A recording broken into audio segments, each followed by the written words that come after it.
The last prophet in the world, last prophet in the world, last prophet in the world to show how to be closer to Allah. He is Muhammad sallallahu alaihi wasallam.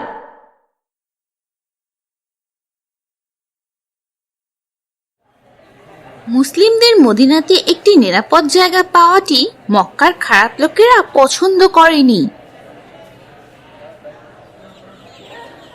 মক্কার নেতারা বুঝতে পারে যে আস্তে আস্তে ইসলামের দিন শক্তিশালী হচ্ছে।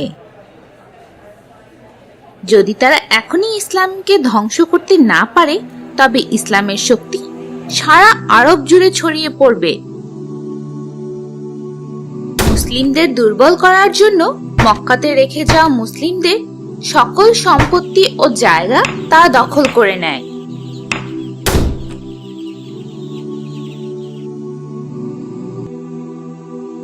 তারপর যে মুসলিমরা তখনও মক্কায় ছিল, কুরাইশরা তাদের গ্রেফতার করে এবং শাস্তি দেওয়ার পরিকল্পনা করে।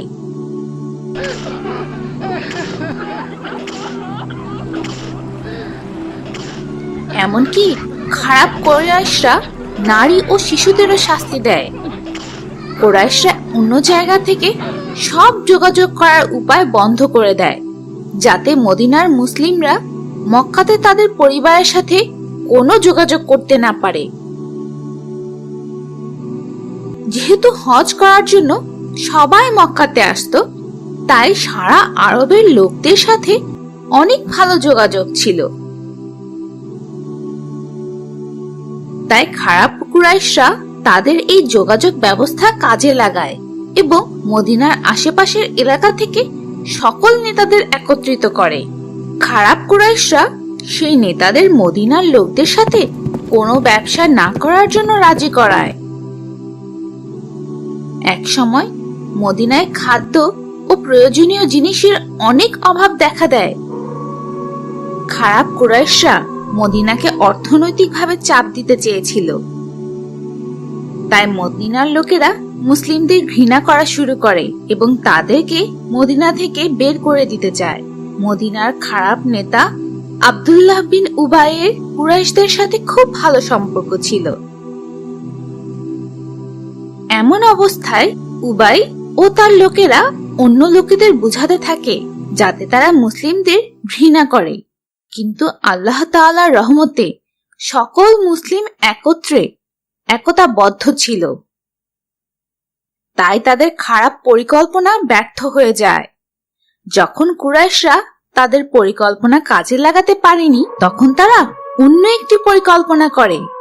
এবার তারা মদিনার লোকদের হুমকি দেয়। কুরাইশরা মদিনাতে একটি চিঠি পাঠায়, যাতে লেখা ছিল যে যদি তারা মুসলিমদের মদিনা থেকে বের করে না দেয় তবে মক্কার লোকেরা তাদের উপর খুব রেগে যাবে। এমনকি তারা এটাও বলে যে মক্কার লোকেরা মদিনায় আসবে তাদের ধ্বংস করতে। এমনকি কুরাইশরা মদিনার শিশুদের মেরে ফেলতে চায় এবং ছেলে ও মেয়েদের তাদের দাস বানিয়ে রাখার হুমকি দেয়। মক্কা থেকে চিঠি পাওয়ার পর মদিনার লোকেরা খুব ভয় পেয়ে যায়, কারণ সেই সময় মক্কা আরবের সব থেকে শক্তিশালী রাজ্য ছিল এবং মদিনা ছিল খুবই দুর্বল। ইহুদি লোকেরা এই হুমকিকে তাদের সুবিধার জন্য ব্যবহার করার চেষ্টা করে। তারা বিভিন্ন বংশের মধ্যে যুদ্ধ শুরু করতে চায়। আগে তারা যেভাবে করত, আব্দুল্লাহ বিন উবাই ছিল প্রথম লোক যে মদিনা থেকে মুসলিমদের বের করে দিতে চেয়েছিল। তাই ইতিমধ্যেই সে মুসলিমদের বিরুদ্ধে যুদ্ধ করার জন্য একটি শক্তিশালী দল তৈরি করে ফেলে। যখন পরিস্থিতি খুব খারাপ হয়ে যায়, তখন নবী মুহাম্মদ সাল্লাল্লাহু আলাইহি ওয়াসাল্লাম তাদেরকে একে অপরের সাথে যুদ্ধ না করার জন্য বোঝানোর চেষ্টা করেন, কারণ মদিনার প্রতিটি পরিবার থেকে কেউ না কেউ মুসলিম ছিল। যদি তারা মুসলিমদের সাথে যুদ্ধ করে তবে তাদের নিজেদের পরিবারের লোকদের সাথে যুদ্ধ করতে হবে। রাসূলুল্লাহ সাল্লাল্লাহু আলাইহি ওয়াসাল্লাম তাদেরকে বোঝানোর চেষ্টা করেন যে আল্লাহ তাদের সাথে আছেন, তাই মক্কার লোকেরা তাদের কোনো ক্ষতি করতে পারবে না। মুহাম্মদ সাল্লাল্লাহু আলাইহি ওয়াসাল্লামের বিশ্বাস ও সুন্দর কথার কারণে সবাই শান্ত হয় এবং একে অপরের সাথে যুদ্ধ না করার সিদ্ধান্ত নেয়। তাই আব্দুল্লাহ বিন উবাইয়ের বংশ ও ইহুদি লোকেরা তাদের খারাপ উদ্দেশ্য পূরণে ব্যর্থ হয়। যখন এই পরিকল্পনাটিও ব্যর্থ হয়, তখন কুরাইশরা মদিনার মুসলিমদের উপর খুব রেগে যায় এবং তাদের কাবা ঘরে যেতে বাধা দেয়। তারপর খারাপ কুরাইশরা মুসলিম ও নবী মুহাম্মদ সাল্লাল্লাহু আলাইহি ওয়াসাল্লামকে মেরে ফেলার জন্য আরেকটি খারাপ পরিকল্পনা করে। তারা ভাবে যে ইসলামকে থামানোর জন্য এটিই একমাত্র উপায়। সেই কঠিন সময়ে মুসলিমরা রাতে ঘুমানোর সময় তাদের বিছানার পাশে অস্ত্র নিয়ে ঘুমাতো। নবী সাল্লাল্লাহু আলাইহি ওয়াসাল্লামকে রক্ষা করার জন্য তাদের মধ্যে কেউ কেউ রাতের বেলায় জেগে থাকতো। এমন অবস্থায় নবী মুহাম্মদ সাল্লাল্লাহু আলাইহি ওয়াসাল্লাম খুব চিন্তিত হয়ে পড়েন। তারপর আল্লাহ তাআলা সূরা মায়েদার ৬৭ নম্বর আয়াতে সুসংবাদ পাঠান যে আল্লাহ তাআলা নবীকে সকল খারাপ লোকদের থেকে রক্ষা করবেন, তাই তার চিন্তা করার কোনো দরকার নেই।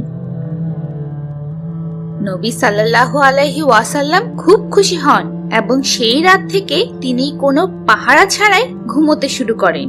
এর আগের ১২ বছর থেকে এই সময় পর্যন্ত মুসলিমদের জন্য প্রতিরক্ষামূলক সময় ছিল। তারা কোনো খারাপ লোকেদের বিরুদ্ধে যুদ্ধ করেনি, যারা মুসলিমদের শুধুমাত্র তাদের ধর্মের কারণে আঘাত করেছিল। এমনকি মুসলিমরা তাদের ধর্মের জন্য মক্কা থেকে পালিয়ে যাওয়ার পরও মক্কার খারাপ লোকেরা তাদের মেরে ফেলার চেষ্টা করতে থাকে। তাই তারা এভাবে সবাইকে বুঝিয়ে দেয় যে কাফেররা ততক্ষণ পর্যন্ত থামবে না যতক্ষণ পর্যন্ত তারা সকল মুসলিম ও নবী মুহাম্মদ সাল্লাল্লাহু আলাইহি ওয়াসাল্লামকে মেরে না ফেলছে।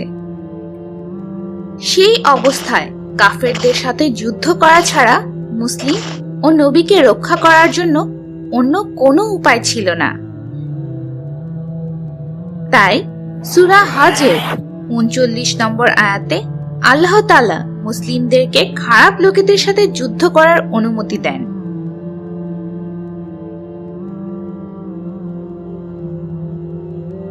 এখানে মুহাম্মদ সাল্লাল্লাহু আলাইহি ওয়াসাল্লামের মূল ৪টি লক্ষ্য ছিল। ১. কুরাইশদের আক্রমণ থেকে মদিনাকে রক্ষা করা। ২. মক্কা থেকে আসা ব্যবসায়ীদের মদিনার উপর দিয়ে ব্যবসার জন্য যাওয়ার পথ বন্ধ করে দেওয়া। ৩. প্রয়োজনের সময় সাহায্য পাওয়ার জন্য মদিনার আশেপাশে সকল লোকেদের সাথে ভালো সম্পর্ক গড়ে তোলা। এবং সর্বশেষ বা ৪ নম্বর লক্ষ্য হলো সমগ্র আরব জুড়ে ইসলাম ছড়িয়ে দেওয়া। এই লক্ষ্য পূরণের জন্য মুসলিমদের ছোট ছোট দলে ভাগ করে বিভিন্ন জায়গায় পাঠানো হয়।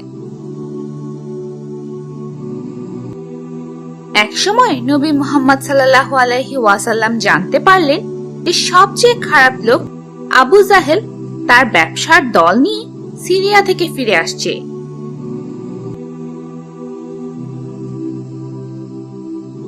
তাই তাদের সাথে যুদ্ধ করার জন্য নবী হযরত হামজা রাদিয়াল্লাহু আনহু এবং ৩০ জন মুহাজিরিনকে মদিনার উত্তর পশ্চিমে লোহিত সাগরের দিকে পাঠান। নবী করিম সাল্লাল্লাহু আলাইহি ওয়াসাল্লাম আনসারদের বাদ দিয়ে শুধু মুহাজিরিনদের কেন পাঠালেন? তোমরা তো জানো যে মুহাজিরিন হলো মক্কার মুসলিম এবং আনসার হলো মদিনার মুসলিম। বহু বছর ধরে কুরাইশরা মক্কার মুসলিম বা মুহাজিরিনদের কষ্ট দিয়েছিল। তাই প্রথমে কুরাইশদের সাথে যুদ্ধ করা মক্কার মুসলিমদের প্রধান দায়িত্ব ছিল। এই কারণে নবী করিম সাল্লাল্লাহু আলাইহি ওয়াসাল্লাম সেই যুদ্ধে কোনো আনসার বা মদিনার মুসলিমদের পাঠাননি। এটি ৬৬৩ সালের রমজান মাসের প্রথম দিন এবং নবী সাল্লাল্লাহু আলাইহি ওয়াসাল্লাম মক্কা থেকে যাওয়ার প্রায় 6 মাস পরের ঘটনা ছিল।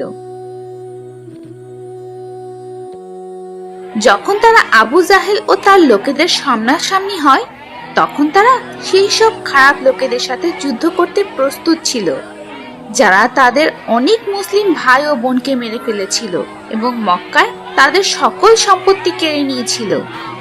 সেই অত্যন্ত কঠিন সময়ে একজন নেতা মাজদি বিন আমর উভয় দলকে শান্ত করার চেষ্টা করে এবং একে অপরের সাথে যুদ্ধ না করার জন্য বলে। এটি ইসলামের ইতিহাসের প্রথম যুদ্ধ ছিল যেখানে উভয় পক্ষ যুদ্ধ না করে ফিরে আসে। পরের মাসে নবী সাল্লাল্লাহু আলাইহি ওয়াসাল্লাম আবু উবাইদা ইবনে হারিথ রাদিয়াল্লাহু আনহু এর সাথে আরেকটি দল পাঠান। এই দলে প্রায় 60 জন মুহাজিরিন বা মক্কার মুসলিম ছিল। তারা দক্ষিণ পশ্চিমে আরেকজন শক্তিশালী কুরাইশ নেতা আবু সুফিয়ানের সাথে যুদ্ধ করার জন্য যেতে থাকে, যার সাথে তার ব্যবসায়িক সফরে প্রায় 200 জন লোক ছিল। রাবিক শহরের কাছে এসে দুটি দল একে অন্যের মুখোমুখি হয়। তারা একে অপরের দিকে কিছু তীর নিক্ষেপ করার মাধ্যমে খুব ছোট একটি যুদ্ধ করে। এই যুদ্ধে আবু সুফিয়ানের দলের 2 জন মুসলিম দলের সাথে যোগ দেয়, কারণ তারা এর আগেই মুসলিম হয়েছিল। তাই তারা অন্য মুসলিমদের সাথে যোগ দেওয়ার সুযোগের অপেক্ষায় ছিল। রাসূলুল্লাহ সাল্লাল্লাহু আলাইহি ওয়াসাল্লাম কি কোন দলের সাথে কুরাইশদের বিরুদ্ধে যুদ্ধ করতে গিয়েছিলেন? হ্যাঁ, দ্বিতীয় হিজরির সফর মাসে মক্কা থেকে পালিয়ে যাওয়ার প্রায় 1 বছর পর মুহাম্মদ সাল্লাল্লাহু আলাইহি ওয়াসাল্লাম 70 জন মুহাজিরিনকে নিয়ে কুরাইশদের সাথে যুদ্ধ করতে গিয়েছিলেন। তিনি আবওয়া শহর পর্যন্ত যান, যা মদিনার দক্ষিণ পশ্চিম দিকে প্রায় 160 মাইল দূরে ছিল। সেখানে যেতে প্রায় 15 দিন সময় লাগত। সেই যাত্রার সময় তিনি কোনো শত্রুকে খুঁজে পাননি, কিন্তু পথে তিনি একটি বংশের সাথে অনেক ভালো বন্ধুত্ব ও যোগাযোগ স্থাপন করেন এবং তাদের সমর্থন পান। পরের মাসে রাসূলুল্লাহ সাল্লাল্লাহু আলাইহি ওয়াসাল্লাম 200 জন মুসলিমদের নিয়ে বুয়াত শহরে যান।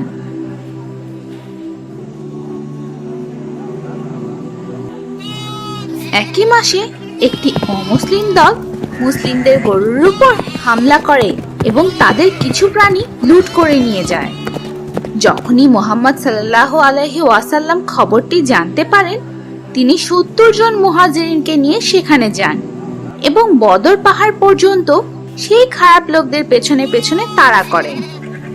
কিন্তু সেই খারাপ লোকেরা ভাগ্যক্রমে পালিয়ে যায়। তোমরা ভেবে দেখলে বুঝতে পারবে যে মুহাম্মদ সাল্লাল্লাহু আলাইহি ওয়াসাল্লাম যেসব কাজ করেছিলেন তা ছিল মুসলিমদের উপর কুরাইশদের অত্যাচার বন্ধ করার জন্য এবং তাদেরকে দেখানোর জন্য যে মুসলিমরা আর দুর্বল নয়। যদি খারাপ কুরাইশরা মুসলিমদের ক্ষতি করতে চায়, তবে মুসলিমরা যুদ্ধ করার জন্য প্রস্তুত।